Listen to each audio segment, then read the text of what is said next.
ओडिशार यशस्वी और चर्चित कवि गुरुप्रसाद महांती जन्म शतवार्षिकी उत्सव को आज संबलपुर जिला कुचिंडा उपखंडर अग्रणी सरकारी महिला कनिष्ठ महाविद्यालय सभाकक्ष महासमारोह सह पालित हो अनुष्ठान अध्यक्ष रंजन नायक सभापतित्व में आयोजित यह उत्सव में विशिष्ट साहित्यिक तथा अवसरप्राप्त अध्यक्ष सुभाष चंद्र नायक मुख्य वक्ता भाव में जोगदे कवि गुरुप्रसाद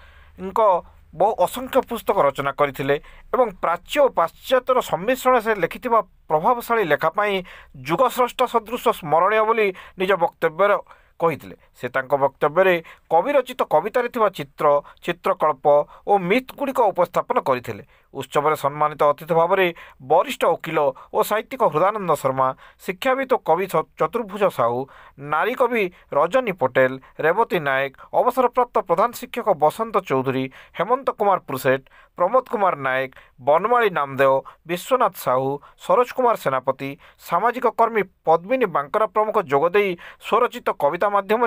कवि श्री महांती को श्रद्धासुमन ज्ञापन करथिले। एही अवसर में कवि गुरुप्रसाद शैली रे कविता लिखि चर्चित होइतिबा कवि सुभाष नायक मानपत्र और उपढौकन दे कवि गुरुप्रसाद महांती स्मृति सम्मान रे सम्मानित करा जाइथिला। मानपत्र को कवि नामदेव पाठ करथिले। कवि हेमंत पुरसेट कविता माधुरी, कवि विश्वनाथ साहू माँ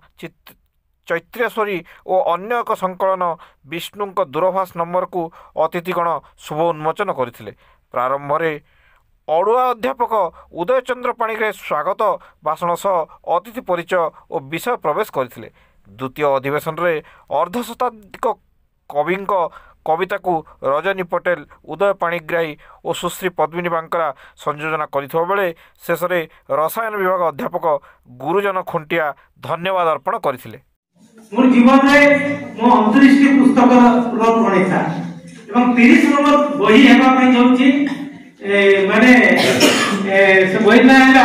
दो छकी मनीष होई मोर निजर आत्मजीवनी लिखुची एवं तुमे जानी खुशी हेबो कि नै म कहि परबी नै 3 पृष्ठ केवल आपनकर कॉलेज जे भाव जो बोले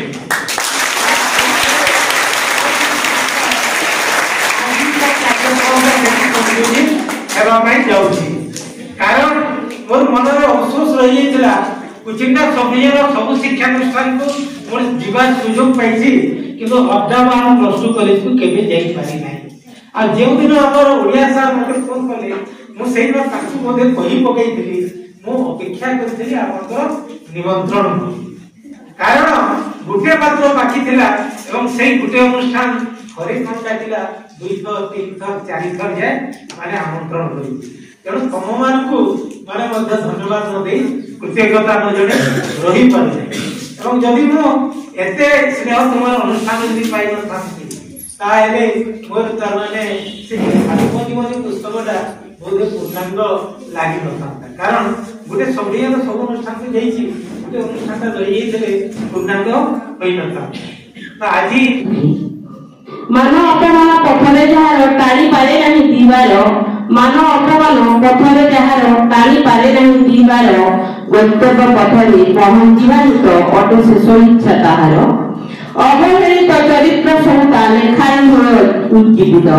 ता जेते बही पड़ी से सब अवहेलित चरित्र मनकर भितरे किछि से खुजबा लागि जाइछि मुझे बेसिता सोही पढ़ी नि पारी किंतु जेति भी पढ़ी छे सब अवहेलित चरित्र के से उज्जीवित करिछि आ से एते कवि बाहर करे से मुई तार से मोते आई मुई जे ठियार है तार अवदान है ताकि तारा का सियो शक्ति पिहर मु तारा है एतले मिटा के आज आबी बसी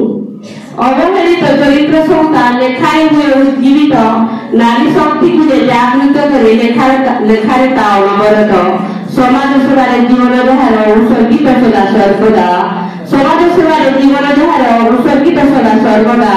दुखी रंगी कर दुख देखी जार आखि सदा रहे उदा उदा निशा निवारण प्रतिभा संधान निशा निवारण प्रतिभा संधान जीवन लक्ष्य जहार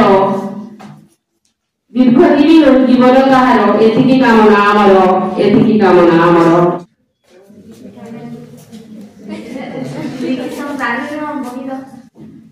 कहूची केवल पवित्र मुख कहूची